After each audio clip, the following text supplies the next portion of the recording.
Welcome back to the farm, everyone. It's the second week of November. It's a little chilly, still a little bit damp.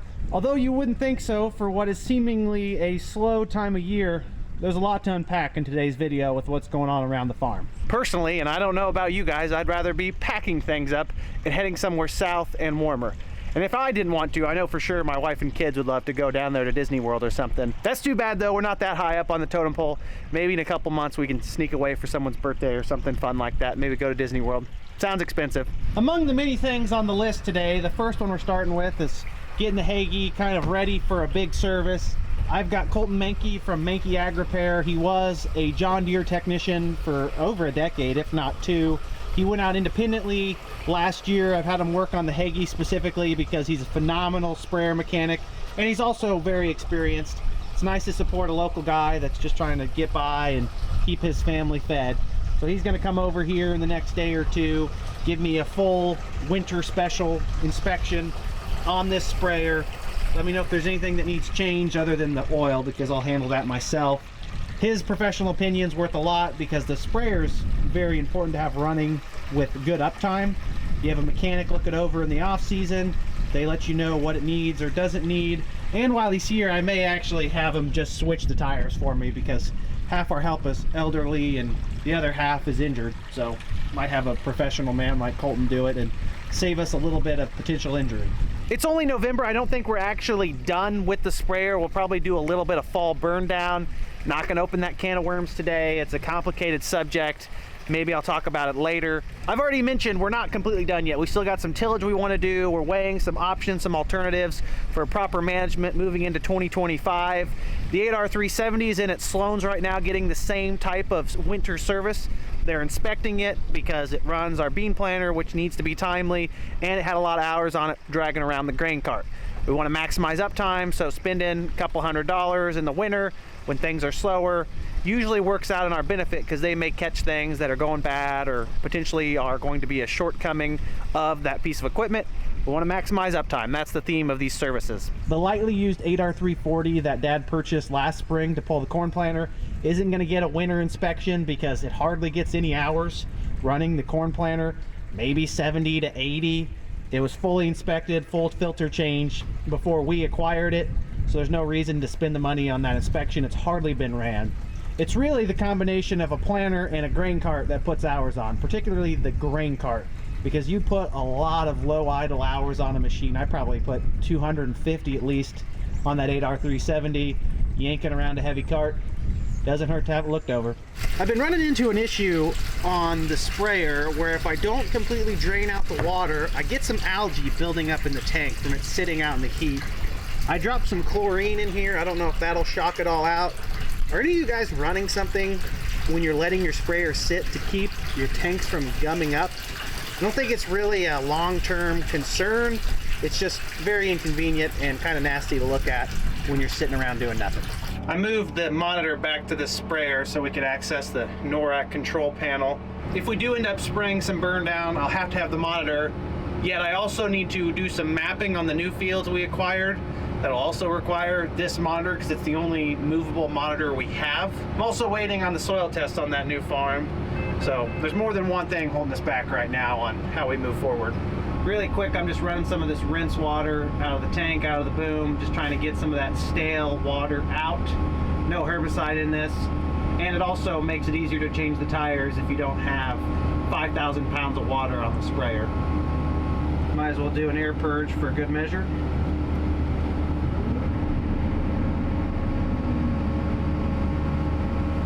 After a few hours, it'll end up being a fairly nice day out. Highs in the 60s, clear skies, sunshine.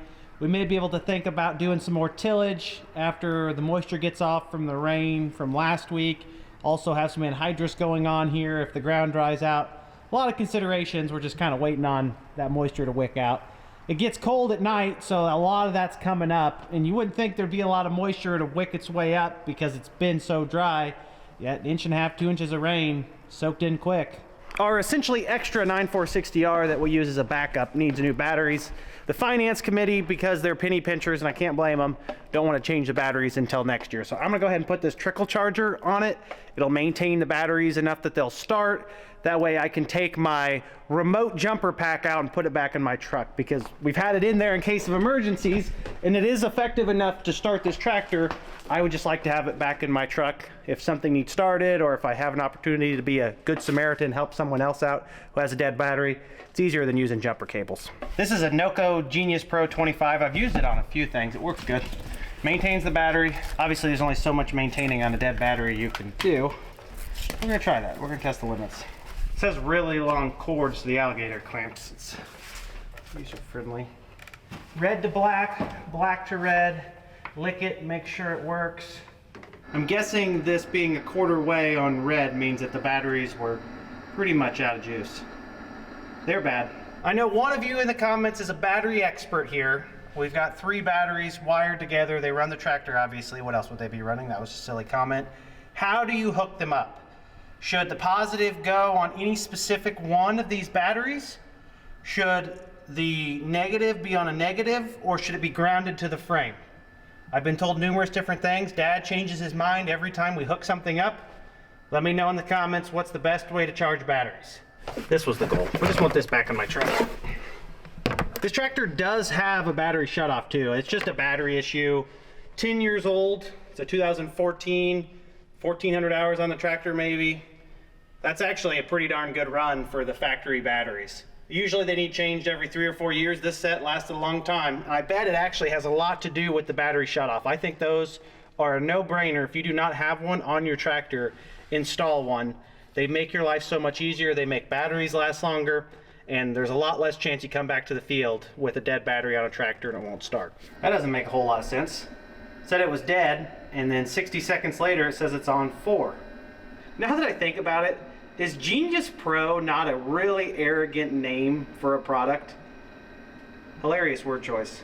Jokes aside, these little booster packs are a lifesaver. If you don't keep one in your truck, in your significant other's vehicles, in a tractor, in a semi, this can start a lot of things. Will it start a 15-liter engine like our big 9620R? If it's dead, I don't know about that.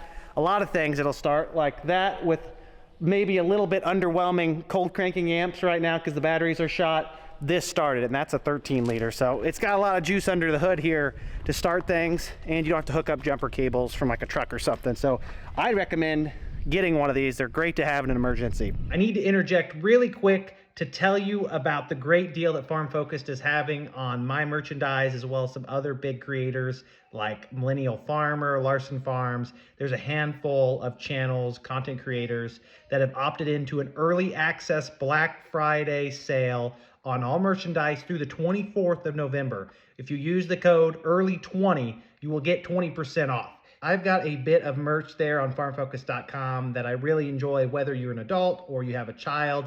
There's something for everyone, and I do need to expand my line a little bit. I've been lacking creativity. Again, EARLY20 is the code through November 24th. You get 20% off on any merchandise on the site. Go check them out, farmfocus.com. One other shout out for Black Friday, our good friends at Midland that help provide powerful, seamless communication between equipment, trucks, you name it, on our farm, is having a Black Friday VIP sale.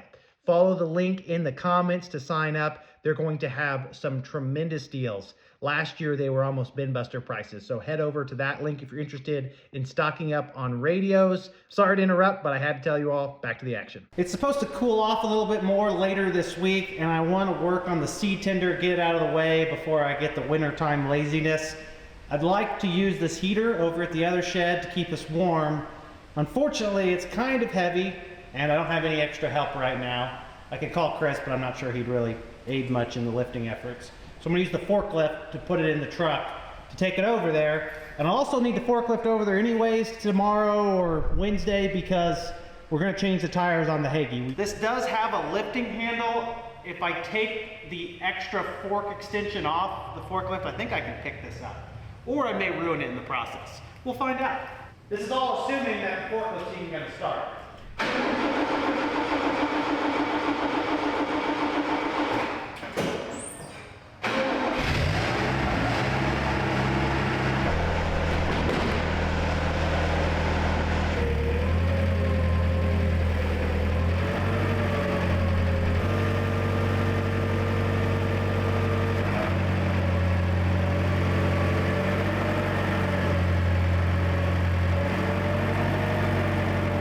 We had this forklift rebuilt this summer after planting season, and this is my first time driving it since then. And I've realized that I've been operating this forklift for the last 8 or 9 years without even a fraction of functioning brakes, because it's actually got some spring in the brakes now, whereas before sometimes you'd actually have to set the skids down to stop it if it was moving.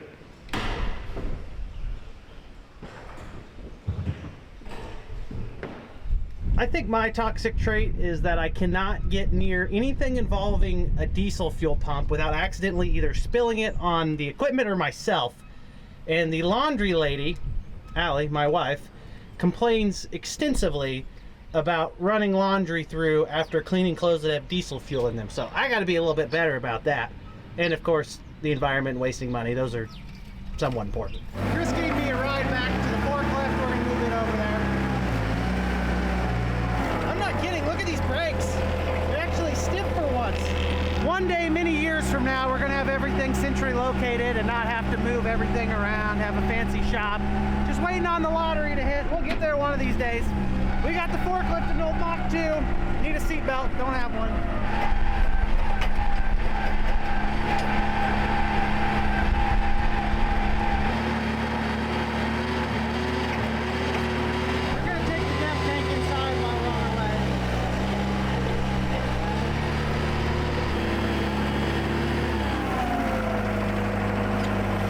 It may not be fast, at least it's safe.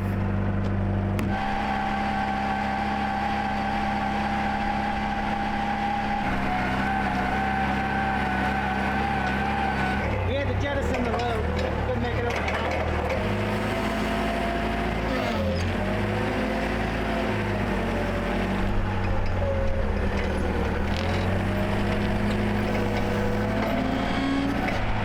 What are you doing?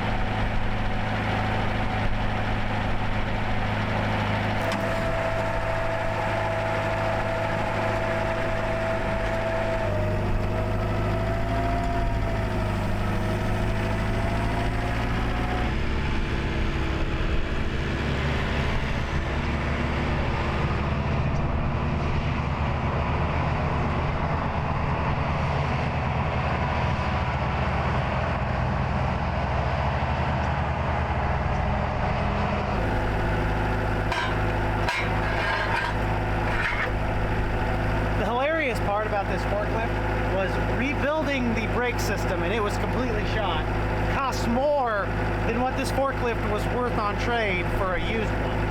I think this thing's worth a couple $1,000s. Rebuilding it was quite a bit of money, like 3 or 4, maybe 5,000. Don't quote me on that. Dad's obviously the one who paid the bill. And an upgrade by trading this one to a new one was going to be $7,000, $8,000, maybe $9,000. So quite the pill to swallow.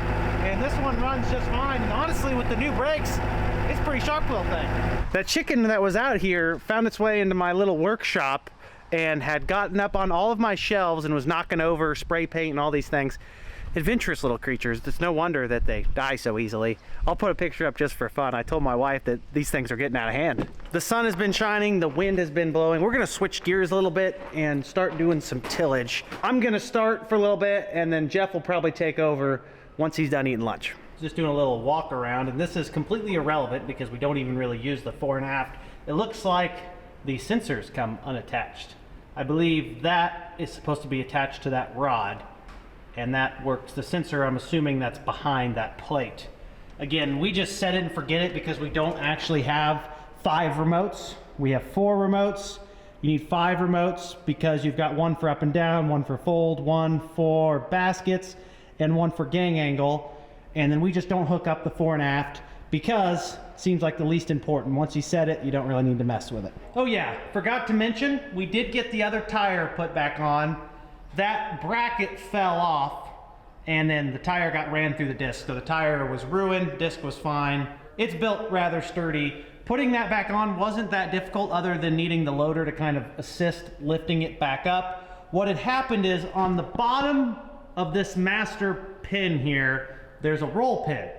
And the roll pin on that side had rusted and disintegrated, and it just wobbled its way out, fell out, and then the wheel just dropped out with that attached. We got the new tire on, we put it back in, put the new pin on, that was fine. And Dad and I decided in the rain one day to go ahead and just do this side and put a new pin in. And I learned a very, very, very, very important lesson. That lesson, which I will probably never forget, is to never, ever in a million years use a tapered punch to drive out a roll pin. Because all you do is spread the roll pin out and essentially fuse everything together. We had the cutting torch out, we had the chisels out, the air hammers, sledgehammers, you name it. We could not get the pin out once we'd done that. So we actually had to take it to a welding shop and have them drill it out with one of their good bits. I don't really know what they did, but we worked on it for what should have been 10 minutes, took us 3 hours, and then we gave up, all because of my silly mistake on the mechanical side. Lesson learned, don't use tapered punches on roll pins. Doesn't work, just creates a headache. If it falls apart in the first field, we can blame the mechanics, because that's us. We would never blame the mechanics at Sloan's because we like getting good service, and being mean towards them never helps us. Not that we're mean people anyways. I'm fairly agreeable most of the time. Dad, depends on the day. I don't actually know if it's going to be dry enough to do this. The only way to really tell is to go try. Look at all that hen bit that's already emerged in the soybean stubble. That's why we're out here with the VT. We're trying to see if we can get by not using more chemical, just doing more tillage. November, maybe we kill off enough of this hen bit that it's not an issue in the spring. This is our trial run this year. If it doesn't work next year, we're going to have to spend the money on chemical. Definitely still a little bit on the tacky side on top. We are running 3.5 inches, trying not to go too deep because we're going to be running anhydrous out here probably this afternoon. I don't want to disturb too much soil because we want it to be able to seal up. I don't know if 3.5 inches is enough to work out this hen bit that's growing or not. We'll find out. You can tell that Helena is going to try to put anhydrous on this afternoon based on those tanks right there. They're loaded up. They just drug them in the field an hour ago. That's why I'm working the ends here, just to try to kill this outer edge of weeds that's pretty heavy. I dropped it in another 1/2 inch because the blades are worn out a little bit. I'm not sure if I'm going to get a full kill on this hen bit or not. We'll see over the next couple weeks.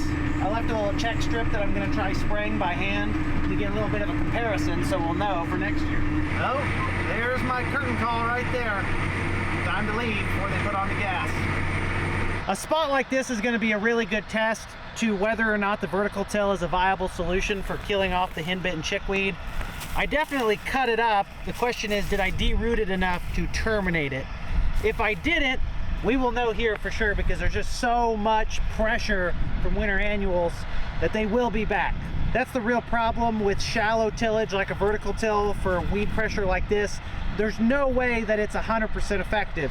If it works 90% of the way, that's good enough. Herbicide is going to be as close to 100% as you're going to get. It's just the most expensive option, and again, I'm not advocating for using any more chemical than we have to, but these weeds have become a major problem in the spring if we don't do something in the fall. This is one of our worst fields for this weed issue, and yes, there are some soybeans out there that survived harvest. I'm going to manually spray this by hand to leave a comparable spot. Probably just run Roundup and dicamba right here, spray it by hand, and see how this holds versus what we work. I think that the spraying will probably be a toss-up between working. I could be wrong. Another slight problem we're gonna run into is that this vertical till, to be honest, is just getting worn out. It was used when we got it. It had been ran on some sand down in Vincennes, which is some river bottom area. They've got a lot of sand. Sand is very coarse, it's hard on equipment. These blades that are 22-inch coulters from the factory are down to sub 19 inches right now on the front. I think 18 3/4. That's quite a bit of wear.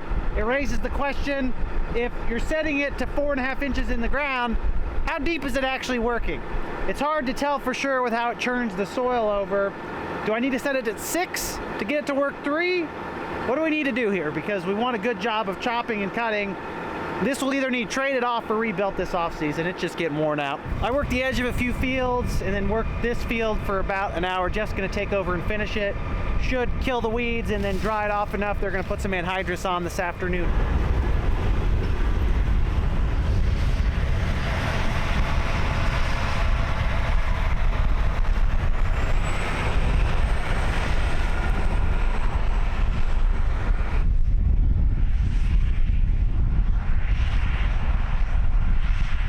There's not a bit of dust, if that tells you how dry the field is.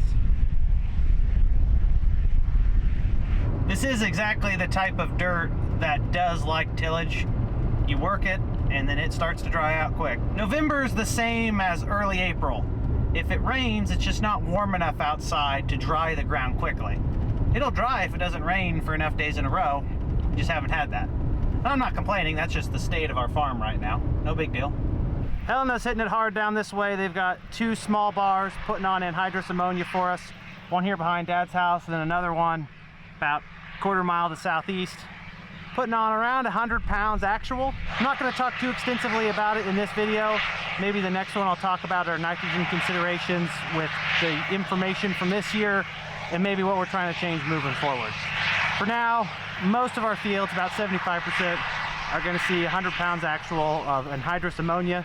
Since I don't have my fancy rate controller like my Hagee, I needed something to mark my trial spot where I hand spray a fall burn down out in a field of soybean stubble.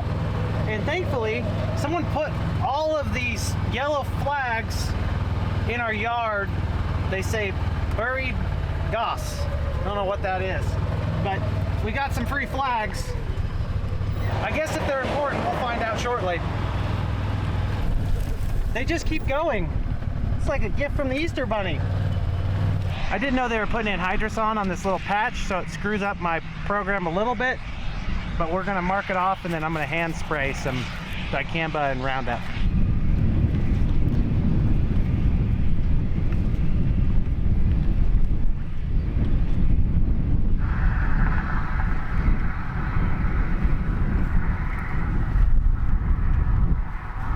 It's probably actually too windy to spray today.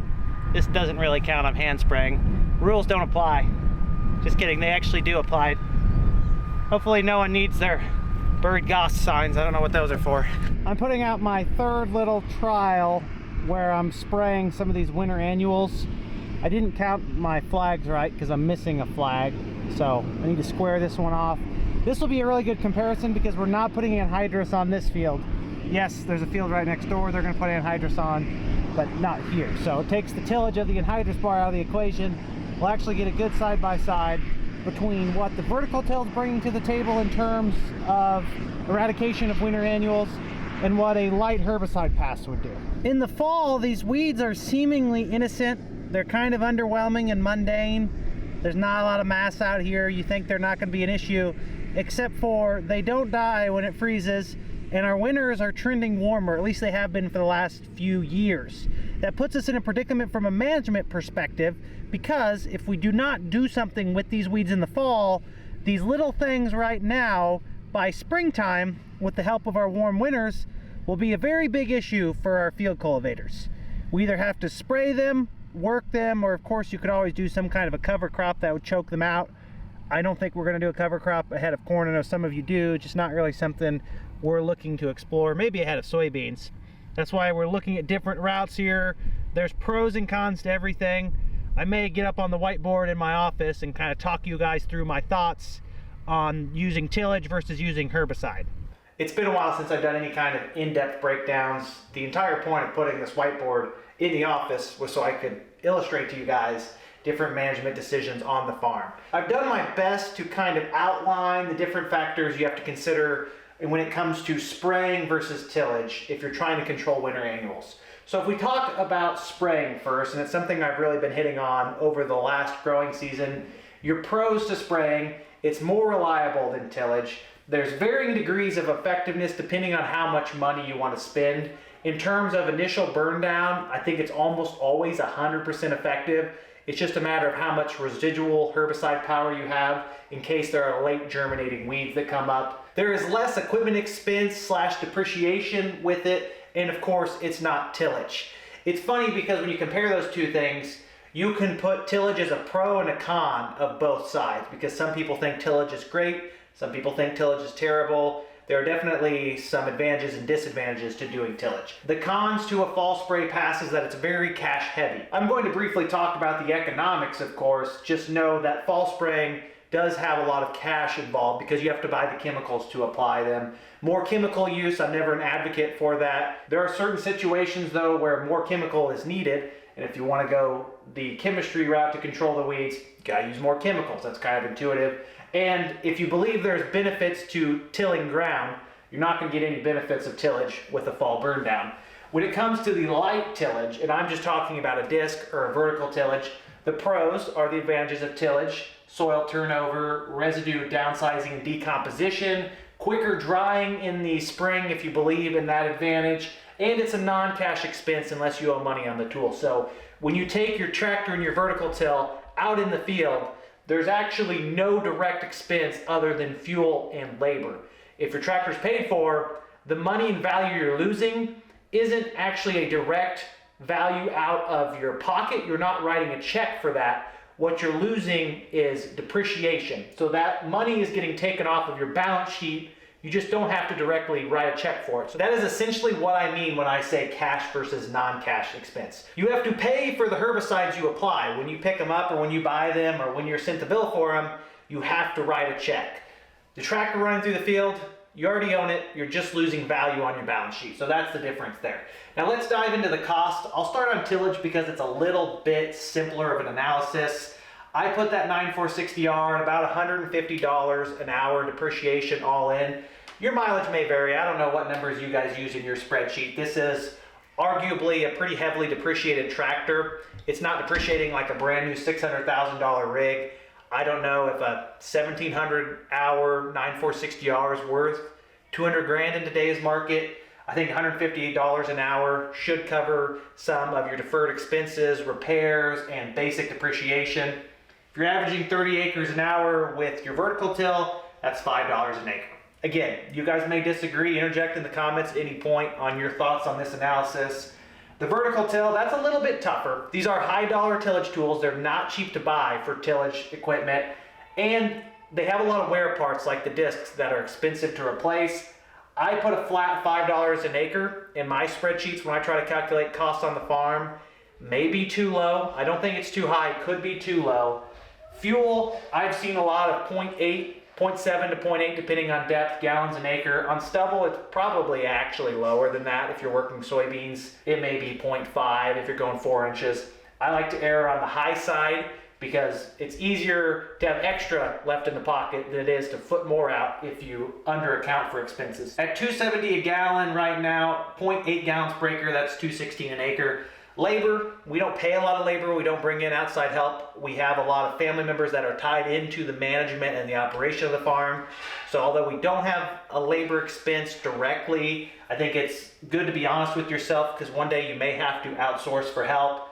I put $25 an hour for an operator. I don't know if you could get someone today for that. Someone would probably do it for 25 to 30 acres an hour. That is $0.83 an acre. In total, if I tabulated that right, that is $13 an acre in expense to run the vertical till on soybean stubble. Oh. We've got a co-demonstrator helping in the office today. Will you point at something and act like you know what you're talking about? Yeah. You got a runny nose. Oh. These same operational costs do apply to running a sprayer. I'm not entirely sure on the numbers. I pencil in $3 an acre per pass for sprayer depreciation. Depending on how the equipment market is, could be higher, probably a little bit lower, if we're being honest. Tanker, I just show 50 cents an acre for depreciation. That includes the semi. Labor, again, I have $25 an hour, 0.1 hours per acre. You cover a lot of acres with a sprayer, so that's 25 cents an acre. Fuel, including both the sprayer and the semi pulling the tanker, I pencil in about 0.15 gallons per acre, $2.70 a gallon. It's only 41 cents. All in on the equipment cost of spraying, about $4.16 an acre, which is a lot less than the equipment cost of running tillage. However, that is only part of the equation because then you have to look at the cash expense of using different degrees of programs. You can spend a lot of money or you can spend a little money depending on what kind of likelihood of success you're wanting to get. I've put together a few different options here. I call one the basic, one the deluxe, and one the platinum, like you're getting a car wash. Basic is probably going to burn down any weeds out there. It may provide a tiny bit of residual if you use dicamba versus 2,4-D.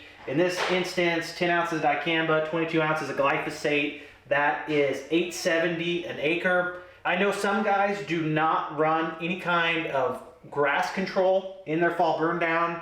I've seen enough grass in our fields over the years, particularly on our lighter soils, to where I would go ahead and put the glyphosate in, especially on the outsides. You might as well spend the money, and you might get some synergy between the broad spectrum and the selective herbicide. I don't entirely know, I'm not an expert. That program right there, which is kind of bare bones, $8.70 an acre for chemicals, that's a cash expense, and then your $4.16 an acre because you have your equipment expense. That is $12.86 an acre, which is a shade cheaper than your $13 an acre from your tillage. With the tillage, you may be losing this much money operating it. You don't have to write a check though for the $8.70 an acre for the chemical, and that has weighed heavily on our decision making, and more so my dad. He's a little bit of a penny pincher, and I can understand. You do guarantee with this package that you are going to kill existing weeds. There's no guarantee when that vertical till goes across the field that it's going to kill anything. It could reset, it could grow again, and then you have the risk of more weeds growing later on, which is also a risk with your basic programs. As you go up the line here, the real difference between the price and the effectiveness of these programs really isn't the burn down capacity of the chemical mix, it is the residual later into the winter and early spring that you're paying for. So let's take another step up to what I would call a deluxe program. You might run a combo of 2,4-D and dicamba, $6, $6.30 an acre. Throw the glyphosate in if you believe in that. A lot of guys in this area have started running some liquid metribuzin. 9 ounces is the full rate. Some of you are familiar with dry. I think the ratio from dry to liquid is 6 ounces of dry is 9 ounces of liquid. It's also Syncor would have been the product name back in the day. This is an old chemistry that's just kind of worked its way back in the loop. People have seen effectiveness in the fall, and just by adding a heavier burn down product, growth regulator there, and a strong residual on top of that, you've added another $6 an acre, just less than that, putting your total for a deluxe pass at $18.76 an acre. Again, you're paying for residual here. Theoretically, the metribuzin is a little bit water soluble. It should keep you clean from any later emerging winter annuals into at least March. I heard this year guys ran this program and had no weeds out there in May. I think it depends on the pressure in the field, the growing conditions, how warm the winter is, and the rainfall over the winter. We had a pretty dry winter here in central Illinois, so a program like this would work really well. You move on to the Platinum program, the Rolls Royce. Again, 2,4-D dicamba combo. They say there's a synergy there. That's why I call that more Platinum versus just running dicamba only. Something about 2,4-D and dicamba on some weeds. I think chickweed is one of them where it actually performs a lot better if you have both of them. 22 ounces of glyphosate, and then probably the strongest, least water soluble winter annual control herbicide is Basis Blend. I couldn't even tell you what herbicide group that is. I've never even looked it up. It lasts a long time, and it doesn't wash away if you have a wet winter. Almost guaranteed, I believe, to get you to the second week of May, if not further. You're paying for that residual though. That comes in at $20.40 an acre. So with application costs, that is $24.56 an acre all in. So compare these four lines right here. Tillage, about $13 an acre, mostly non-cash expense. You've got a basic program, $12.86 all in, so a little cheaper than tillage. Probably more guaranteed to work on what is already actively growing. May not hold that far though. It may give you a week or two of residual with the dicamba, unless it rains a lot, then you're out of luck. Your deluxe program, add the metribuzin in there, another $6, $18.76 an acre. That's going to be a pretty solid program, I think cost effective. And last, and certainly the most expensive, is the Platinum option.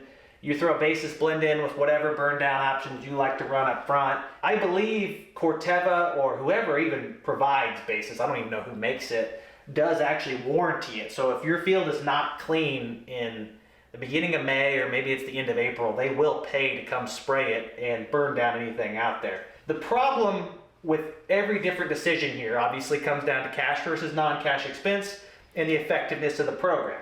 So if this doesn't actually kill all our weeds, we basically could have wasted $13 an acre in equity by running tillage, whereas we could have spent the money over here, guaranteed we got a complete burn down, and then not had to worry about weeds in the spring, because if this does not control everything, we're gonna have another 10 bucks an acre to come back out there and run probably 2,4-D and glyphosate in March if it's dry enough to control that. We kind of had to do that this year, and we went a little light on the rates, not knowing any better, and even then we were kind of behind the 8 ball and trying to control these huge clumps of winter annuals. Take it all in, I could talk about this for hours. There's pros and there's cons to everything.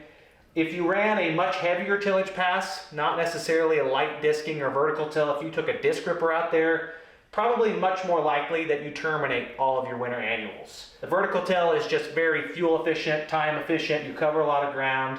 You don't have to worry about getting rained out or running out of a window because you get by so much, it's not an issue. The sprayer covers even more ground. You just gotta lay out a lot more money if you wanna get it done right. What I've gathered anecdotally is that every year is so different, every winter is so different, the amount of rainfall varies. There's some years where 10 ounces of dicamba alone will keep you clean until May. There's other years where $24.50 an acre of the Rolls-Royce package won't even be clean at the end of March.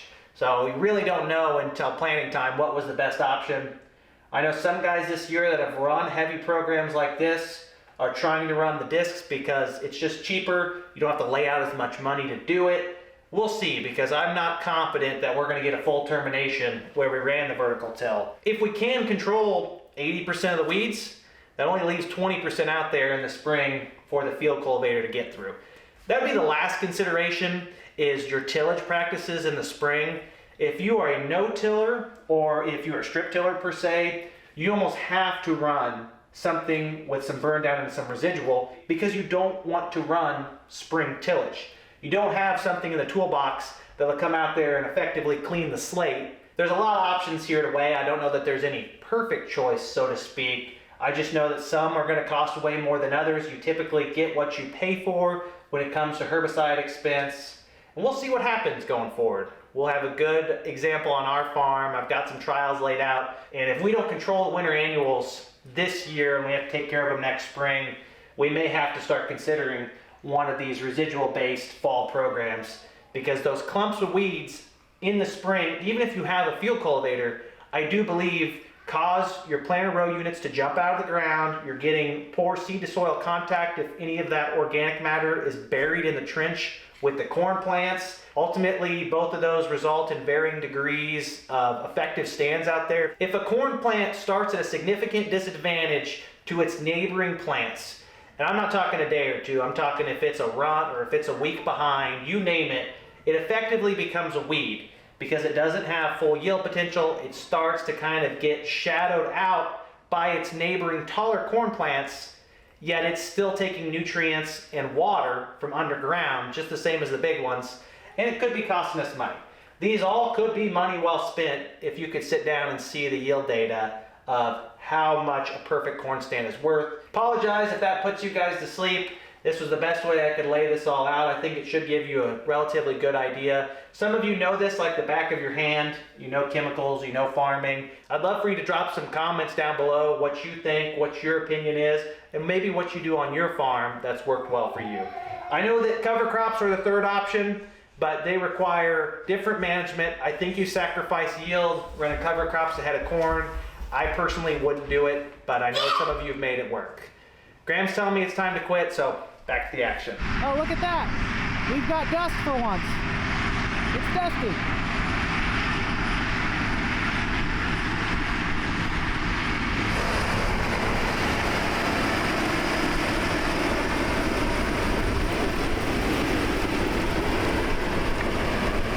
That's working up pretty nice for November.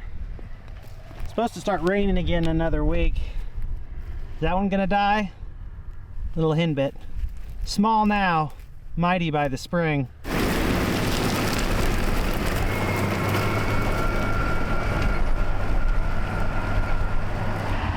Jeff worked around our little patch here, and in 4 months, we'll know whether or not tillage is the solution. The sky's so clear this evening, you can see that jet just flying right there below the moon. Not literally, just in relative position to the moon. I would imagine once the sun sets, Probably gonna have to shut down tillage just because the moisture is gonna come back up, and a few of these fields are a little too wet. I don't know about the anhydrous bar. That's Helena's call to make. They won't put it on if the conditions aren't correct. They're pretty reliable in that regard. On to the next morning. Jeff's finishing up another field of soybean stubble. Helena's running anhydrous somewhere. Still kind of waiting on the ground to dry. Got close to freezing last night, so of course more moisture came up. We'll see what today brings. We worked that yesterday afternoon, and then they came in yesterday evening, put on 70 acres of anhydrous there. That looks really good. We may have to work some of this dirt to get it dry enough to put anhydrous on before the next rain. Well, Jeff's been out working some soybean stubble. I've been going around scouting fields for the custom anhydrous applicators and for Jeff when he gets finished. I don't really know what the extent of tillage we're gonna do. Chance of rain tomorrow. Jeff did actually just call and say he found some kind of large object out in the field he's in. Needed some fuel on the side-by-side so I could go out and see for myself.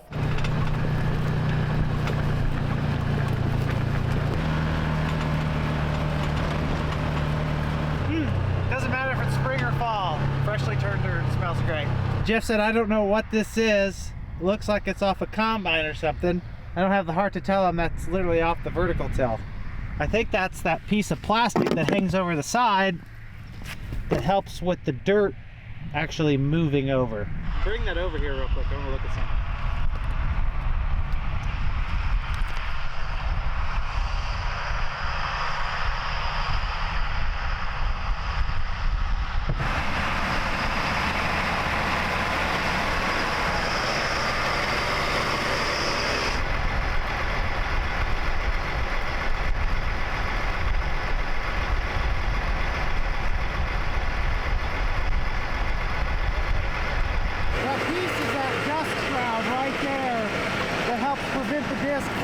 Material out farther than the rear disc can get it back in.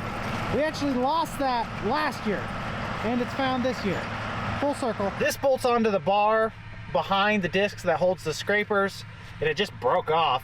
It's rusty, so it's obviously been out here for a while. I thought maybe he lost the other one. Nope, we found this one. Problem is that it's broken here, so it's almost going to be just as cost effective to buy a new one, because we don't have one on there right now, and I've noticed it ridges a little bit on that side because it's not there. The ground's working up a little bit on the heavy side, not a big deal for the fall. Only going maybe 3.5 inches deep. Hopefully getting those winter annuals that I've talked about relentlessly since last spring. Beautiful day other than a little chilly. Hard to complain.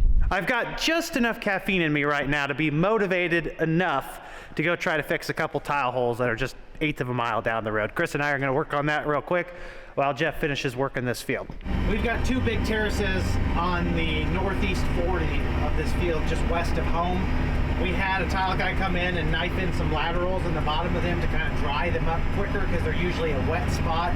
Really great, quick return on investment tile project to put laterals in the bottom, except for the fact that if you don't know what kind of old clays are out here, you may have a few tile holes after the fact. So we've got 2 spots, one very obvious tile hole right here we're going to, and on this north terrace, I'll show you in a second after we get this one done, there's just a spot where water's bubbling up. I assume another clay comes through kind of like this.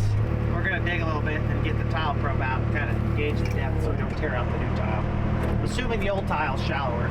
Chris and I have been hard at it trying to uncover the secrets here underground. We found the new lateral that was plowed in the bottom of the terrace. It's probably every bit of 3.5 feet deep. You can kind of see it right there. Maybe if I get a little closer you can see better. And here is that clay that runs almost at an angle across here. It's actually pretty much full of mud. So what we're gonna do is hook up a new section of plastic perforated tile, and we're just gonna run it down to the new lateral that's also perforated underneath.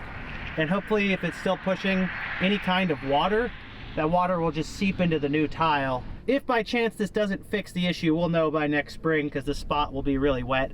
You never know with these old clays. Some of them don't move any water, and some of them with just the tiniest little crack in them move a lot of water, enough to get a tractor stuck in a spot. We're gonna find the downhill side, this is the uphill side, and just plug it. That way anything from this point on can still flow and we shouldn't get a suck hole, and anything that could be coming from the northeast down should maybe flow into the new tile. We don't really want to do an official tie-in because this is a nice new 4-inch lateral set it grade. I don't want to dig it up. It's kind of took us a long time to find it because we didn't want to just rip it out, and we found it, so we'll tie her up, or put it together, I guess. That's what Chris and I ended up with. I don't know if that'll work or not. If it doesn't, we'll know in a year or two. Fixing tile holes, like all the fun of plumbing, without any of the responsibility of following some kind of code book. You just get to do what you want. We just ran that one on top of there, then I plugged that end over there, so should still be water moving that way from somewhere. We gotta hurry anyways. Jeff's gonna be on our tail. We about got this last 40-acre section wrapped up. He won't work this. We'll let the rain and the winter settle it. That way we don't knock any of the new replacement parts out of place.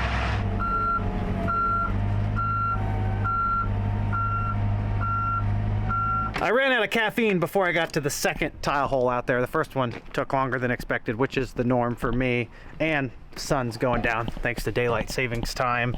We are going to go ahead and move the Hagee over there because Colton from Mankey Ag Repair is going to come do an inspection and then help swap the tires out. That way we're ready to run for either this fall or next spring when we need her. I did see some sprayers out today spraying fall burn down. It's that time of year. I think November, after a couple freezing nights, is usually what people shoot for. Ground's also just drying up. Fertilizer spreaders out, lime spreaders, and hydrous bars. People trying to get done what they can before the next rain that is supposed to be tomorrow afternoon. We're trying something a little different this time around. One issue we've ran into when trying to use the forklift to change the tires is that the newest section of rock, which is this little loop right here that was actually grass up until maybe 5 years ago, isn't really packed down at all. So the forklift, if it gets off in here, will get kind of hung up because there's no firm foundation under it. It's just loose rock. And I think if we do it this way, we should be able to change the fronts at once because Colton has 2 jacks, and then either pull it up and do the backs or turn it around and do the backs. And that could be the quickest, safest way to do it. We'll see what happens tomorrow. Hopefully we get a good bill of health on the Hagee here because I don't want to spend much money on it. John Deere Financial is gracious enough to let me run this machine for one big annual payment a year. Right now I'm not really making any money on it. I'm probably at a break even at best with a cash flow perspective. Once it's paid off in another 2 or 3 years, it should be a pretty good cash generating asset. A sprayer for a farm of our size is a no-brainer. It's just a matter of whether or not the people at the farm want to screw with it. Once I get the doors closed, I'm shutting down for the day, pulling the plug on the old video outfit. Gonna end this episode just so we don't have to drag it on forever. Appreciate you all tuning in. Sure hope I see you in the next one. Have a great day. Peace.